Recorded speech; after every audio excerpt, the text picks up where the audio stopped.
21 years. Well, if that really means coming of age, then that's no mean achievement, and that means that Ed was coming of age twice. Very good. And we're very grateful to Sir David for sharing. You're another 21, I think. It is nice to be able to get to that point. It is strange, isn't it, how it just marks the passage into something slightly different. So it's a really good moment to be able to look forward with such confidence in the way in which the fund has developed, and particularly with those those partnership fundings, allowing us to look even more, constantly looking forward, but to do so with more stability. It's certainly, 20 years of learning, 20 years of building a real network of not just knowledge, but of friends. And I hope all the winners do rather regard themselves now as a very special form of friendship, who can call upon each other when things are getting, wondering whether you're doing the right thing, to call upon those experiences across such a wide range, and to reflect on the impact that you've already made and can continue to make.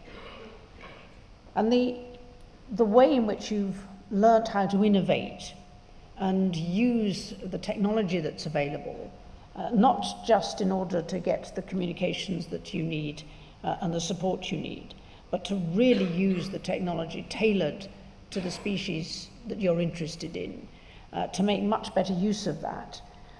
It allows you to share more knowledge, but it certainly allows you a much better idea of what you're trying to do in terms of protection and habitat.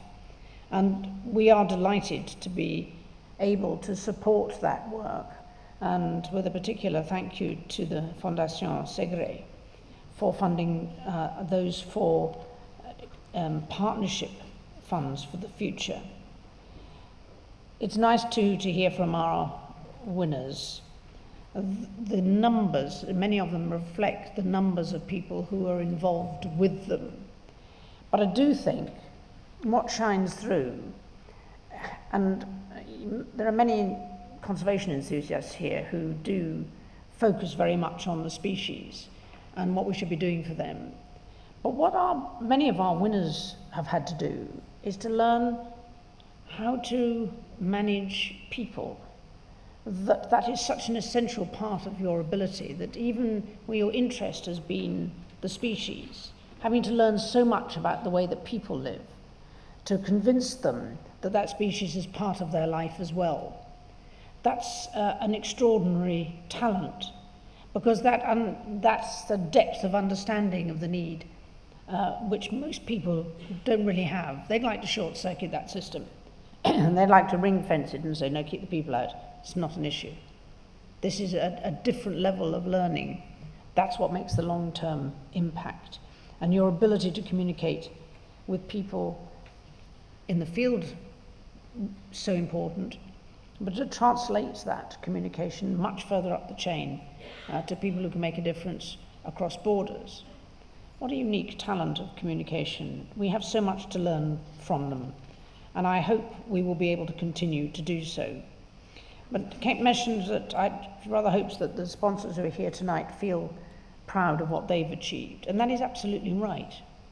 I hope you do feel proud that you've all been able to be part of these remarkable achievements and will want to continue to be part of that long-term story, and that WFN can continue to build on those stories to make them even better and to give even more encouragement to those who follow. We would want to increase the number of projects, and we would like to be able to increase the number of partnership funding in a way that allows us to support more of those projects in the future. And you may have worked out that really it's only our donors who will allow us to do that. But what is really encouraging for tonight, and Kate mentioned this when she started, I think the atmosphere here, very positive atmosphere, is generated entirely by our winners. They really do make us feel that we really have hope and that we are doing the right things. Thank you very much for that. It's a pleasure to see you all here.